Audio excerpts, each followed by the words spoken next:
네, 안녕하세요. 네, 이호진 변호사입니다. 오늘 이제 9월 지금 중순이고요. 너무 사무실에서만 촬영을 하는 것 같아서 서울중앙지방법원 쪽으로 잠깐 나와서 촬영을 하고 있습니다. 오늘은 어떤 말씀 드리려고 하냐면 학폭위에서 이것만은 하지 말아라, 이런 부분으로 제가 한번 말씀드려 보려고 해요. 학폭위에 가셔서 하지 말아야 할 행동 5가지라고 오늘 주제를 생각해 주시면 좋을 것 같습니다. 제가 학폭위를 참 많이 참관을 했거든요. 그 사전 준비 과정서부터 학폭위 참관해서 나오는 결과까지 그 1년의 과정을 제가 많이 겪어봤기 때문에 이러한 행동을 했을 때 별로 회의 분위기가 좋지 않았고 결과가 별로 좋지 않았다, 이런 이제 저만의 그 누적된 데이터가 있겠죠. 그걸 기반으로 말씀을 드리는 겁니다. 첫 번째, 시간 엄수 꼭 하셔야 됩니다. 그리고 복장 엄수 하셔야 돼요. 학폭위 같은 경우에 같은 날 가해자와 피해자가 같은 시간에 모이는 게 아닙니다. 별도의 시간이 안내가 되고요. 대기하는 장소도 각각 달라요. 그래서 같이 만나지를 않아요. 그렇기 때문에 거의 한 30-40분 간격으로 순서가 준비가 되겠죠. 근데 시간을 만약에 엄수를 안 하시면 이게 뒤죽박죽 되거나 모든 그 일련의 절차가 다 딜레이 될 수 있습니다. 좋은 이미지를 갖고 가셔야 되겠죠. 그러니까 시간 엄수는 무조건 하셔야 되고, 좀 미리 가서 기다리시는 것도 나쁘지 않아요. 근데 또 너무 미리 가서 기다리시면 나중에 간사님이 못 들어오게 할, 그렇기 때문에 한 배정된 시간에 한 10분 정도는 미리 가시는 게 좋다. 그 다음에 복장 엄수. 학생은 좀 단정하게 입어야 되겠죠. 어쨌든 위원들한테 본인의 주장을 해야 되고 신빙성 있게 이야기를 해야 되는 자리니까 복장이 너무 신빙성이 없으면 안 되겠죠. 염색을 한다든지 귀걸이 한다든지, 복장도 반바지에 목 늘어난 티셔츠 이런 것보다는 교복이 있으면 깔끔하게 교복 입는 게 좋고요. 그 다음에 부모님들도 복장을 너무 이제 프리하게 하시는 것보다는 그래도 위원회 참석에 존중을 하는 의미에서 단정하게 입으시는 편이 좋습니다.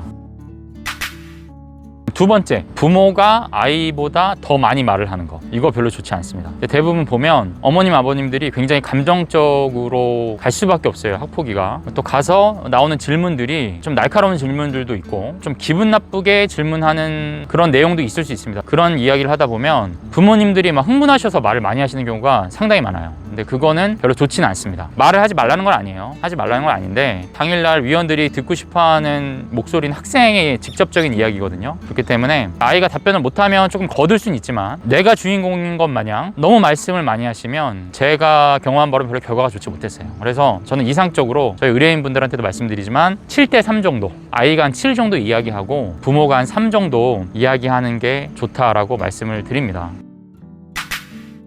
그럼 세 번째, 같은 말 반복하는 거, 그 다음에 감정 호소에 치중하는 거, 이거 별로 안 좋습니다. 사람이 이제 감정이 올라오고 그동안 속상했던 일들이 있으니까 감정적인 이야기를 많이 하게 되고, 그 다음에 본인의 피해 사실, 가해자든 피해자든 요새 가해자들도 본인들이 또 피해 받은 부분이 있다라고 해요. 계속 같은 말을 반복하는 거예요. 이런 거 굉장히 위원들도 지치게 하고 너무 지속되면 소위 얘기해서 좀 징징대는 걸로밖에 안 보일 수도 있어요. 위원들한테 별로 좋은 인상을 주지 못할 수도 있습니다. 그렇기 때문에 그런 부분도 좀 지양을 하셔야 된다. 이제 네 번째, 제가 말씀드렸지만 학폭위에도 당일날 자료 제출할 수 있어요. 근데 학폭위 당일날 너무 많은 자료를 한꺼번에 갖고 온 거예요. 그러면 시간이 30-40분 간격으로 학생들이 다 배정이 돼 있는데 그 자료를 언제 다 그 위원들이 검토를 해보겠습니까? 자료가 너무 많다면 최소한 며칠 전에는 학폭위에 교육청에 이미 제출을 해 놓으시는 것이 좋습니다. 당일 제출할 자료들은 뭐 이렇게 누락된 거, 뭐 몇 페이지 안 되는 거, 뭐 진단서나 소견서 이런 것들이면 적합합니다. 또 당일날 너무 많은 자료를 제출하게 되면 어차피 검토가 안 되기 때문에 우리들 입장에서도 큰 손해예요. 그렇기 때문에 당일날 많이 자료를 제출하는 거 바람직하지 않다가 이제 네 번째고요.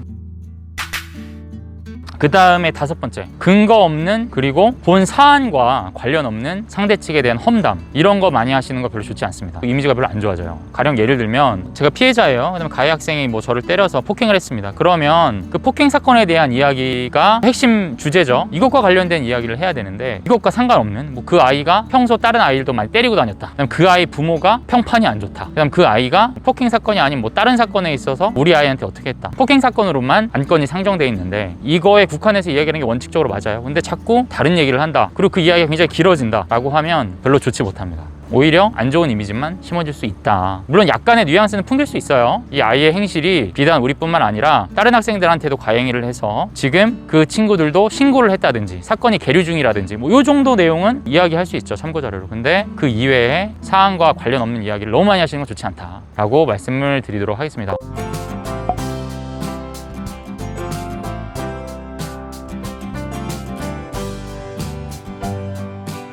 오늘 학폭위에서 하지 말아야 될 행동 5가지에 대해서 제가 말씀을 드려봤고요. 학폭위 또 이제 9월 되고 10월 되면 2학기 때 발생한 사안들로 많이 열릴 텐데 제가 말씀드린 내용 참고해 주셨으면 좋겠습니다. 네, 감사합니다.